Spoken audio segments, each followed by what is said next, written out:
আব্বু একবার কয় কেন পড়তে বসিস না, আম্মু একবার কয় কেন লিখতে বসিস না। কি করে বলি আমি পড়ালেখা ভালো লাগে না, ভালো লাগে না।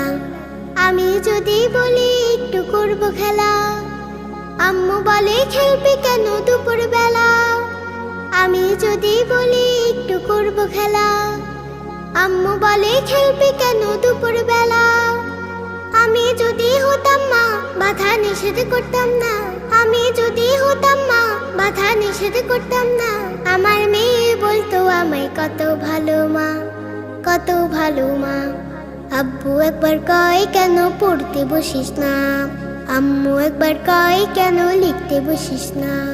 কি করে বলি আমি পড়ালেখা ভালো লাগে না, ভালো লাগে না। হঠাৎ যদি